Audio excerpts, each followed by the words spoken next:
Hi, this is Mary Hood again, and today's talk I'm going to discuss the concept of socialization a little bit. The question, what about socialization, is the one people often ask when they're starting out homeschooling, and it's also one of the most common objections from people who are objecting to your homeschooling and saying, well, what about socialization? In fact, the question is asked so often that many people, in tongue in cheek, make t-shirts that say, what about socialization, and just answer the questions right there on the t-shirt because we get so tired of talking about it sometimes. But in order to adequately address this, we need to first define what we mean by socialization. And to me, there are two different things that are meant that are related but different.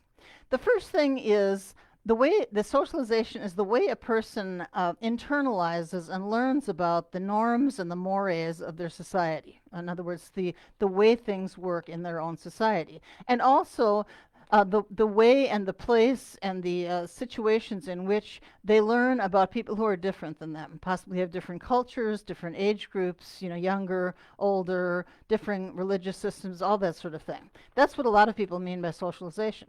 Now, a related thing to talk about is simply when you're talking about having other children to hang around with, all right, basically friends, or others that are their own age. So I want to talk about these in two different ways. All right, I'll talk about the first, and then the second.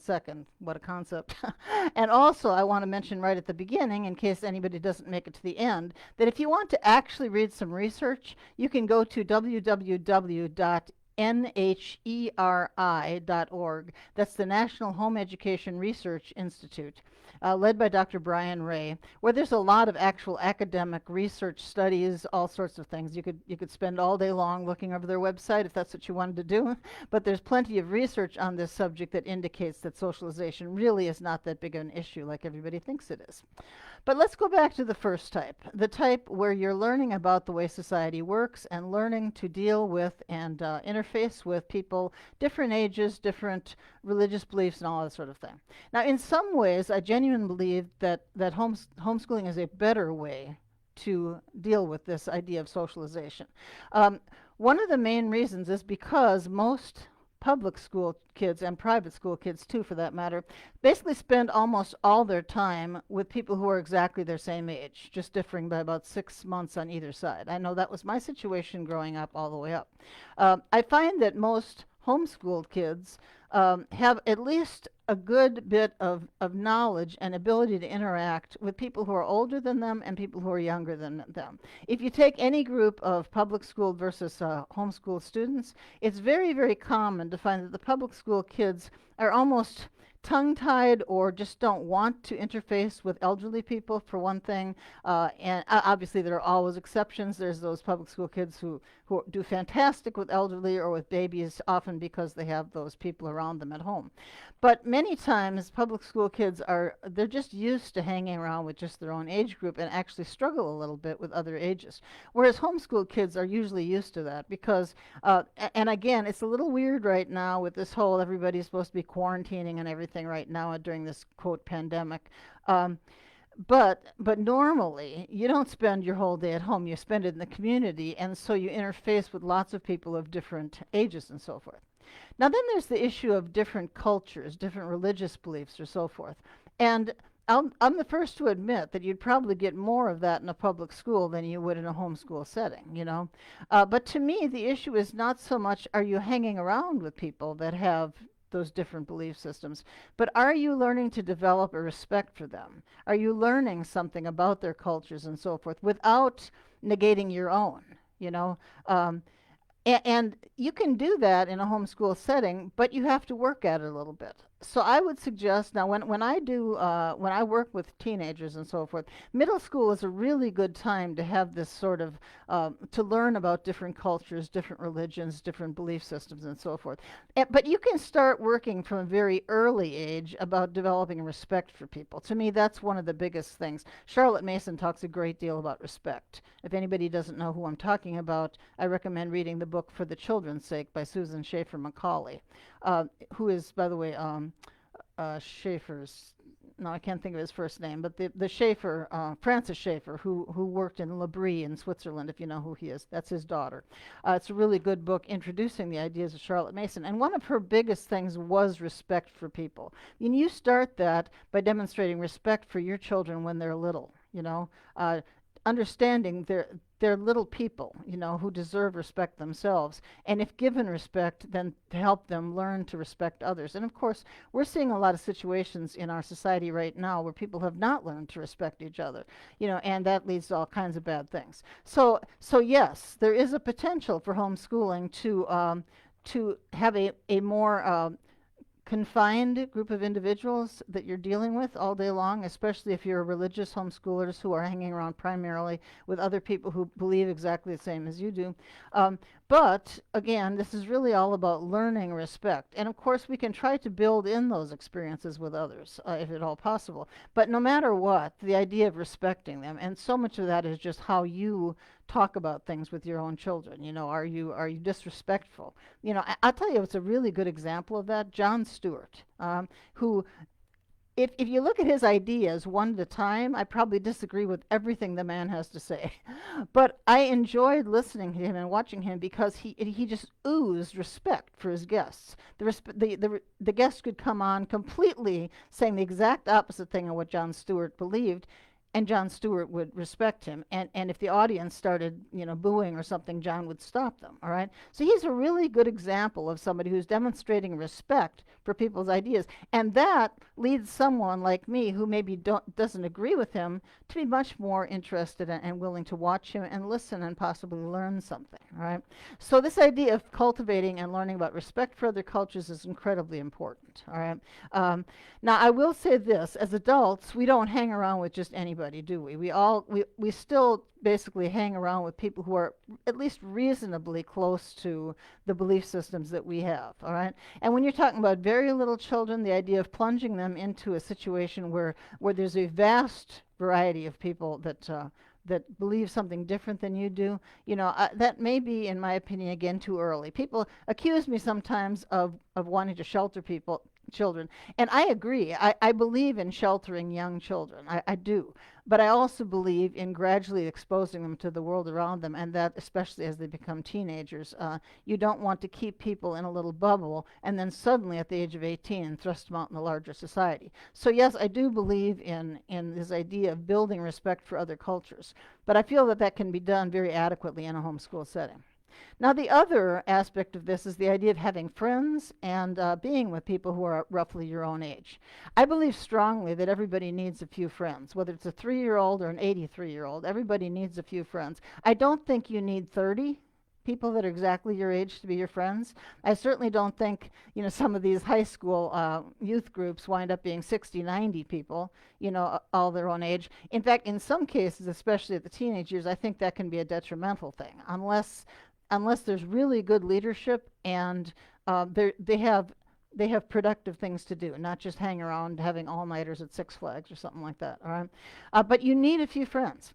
And one of the things that the school does a really good job with usually is having people that are their own age hanging around together and doing things, doing projects if it's a good classroom and so forth. And the issue here is that children do need to learn skills that you can only really learn when you're dealing with people on the same power level as you are, all right? Such as negotiating. That's a key one, There's certain things you simply don't learn if the only people you're dealing with are your parents. You need to learn these skills that come from being people who are on your same level of power as you are. Now, if you're in a homeschool with several siblings, that probably is plenty. But if you have a one child or maybe two kids who are vastly different in age or so forth, then again, I think you need to go out in search of those kinds of experiences. But it doesn't have to be all day. Some people think, oh, they have to go to preschool all day long, or they have to go to kindergarten all day long in order to accomplish these skills. No, you just need maybe a couple hours once in a while, But you do need it. You need time with those peers that are about your same level at almost any age. Let's say I'm starting about 3. I think before then, 2-year-olds don't really play together. They do what's called parallel play, which is basically they sit there next to each other doing different things, and they're really not playing together. But starting about 3, you do need some friends.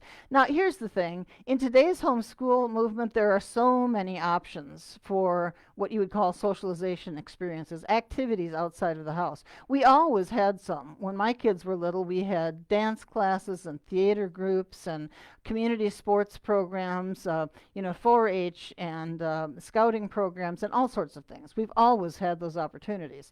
But nowadays, you have all of that, and you also have a lot of actual homeschool activities. Various co-ops and people that get together for park days and little local homeschool groups and larger statewide and even national homeschool groups. There's plenty out there to pick from. The idea is just making sure that you maintain balance. And remember that when you're maintaining balance, the mom has to be the one that's in balance, because you can have this kid having just the right amount and this kid and this kid and this kid, but the mom forgets she's chauffeuring them everywhere. So when I say be in balance, I'm talking about the mom being in balance. Make sure each kid has a little something out there, but make sure that it doesn't take such a toll on you that you're running yourself ragged and kind of going nuts. Now, like I said, if you want more in-depth on this, Brian Ray has been collecting research studies since I started with my kids, since the 80s.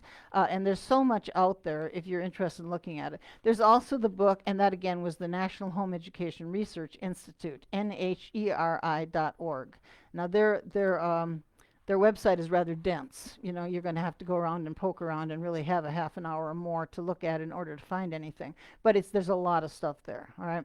And then you also have School Can Wait, which is the research book that Dr. Raymond Moore wrote for those people who really wanted research. However, that was pretty early in the movement. So you might find that some of that is too old. No, by now, some of that research of his.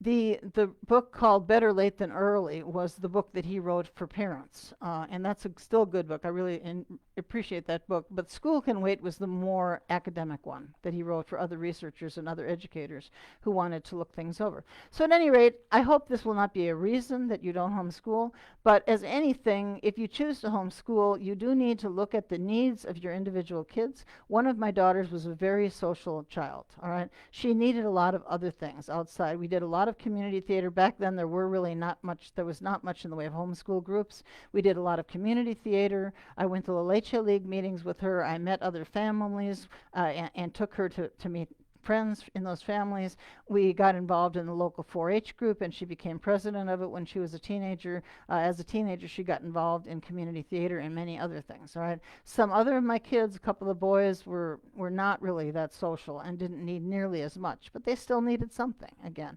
So again, and if you're a bit isolated, especially when your kids are teenagers, you need to understand their need to have a few friends. And if you're really isolated, that just might mean relaxing your rules on computers and phone time and things like that if they need to have it. But you know your kids better than anybody else. If they need some kind of social experiences, you can find them, all right? You can definitely find them as homeschoolers. And again, to me, socialization, if anything, in the larger sense, is done better as a homeschooler than it does in a typical public school situation. Always remember, I am not really anti-public school, all right? My mother she was a librarian in public school. My mother-in-law was a public school third grade teacher. I went to public school all my years. I have tremendous respect for my colleagues that are out there trying to do the best, especially during this very strange transition back to school. So none of this is ever meant as a challenge to the public school administrators and teachers, but I do believe, I've homeschooled many years, and I do believe the socialization is just fine if you just pay some attention to the needs of your own kids and do what you can to meet those needs. That's it for today. Thanks for watching. If you'd like, remember to subscribe. There's that little red button on the bottom, and you can also join our Facebook group, Relaxed Homeschooling with Mary Hood, where I post some of these videos and also some longer ones that have a little more meat to them sometimes. All right, thanks very much.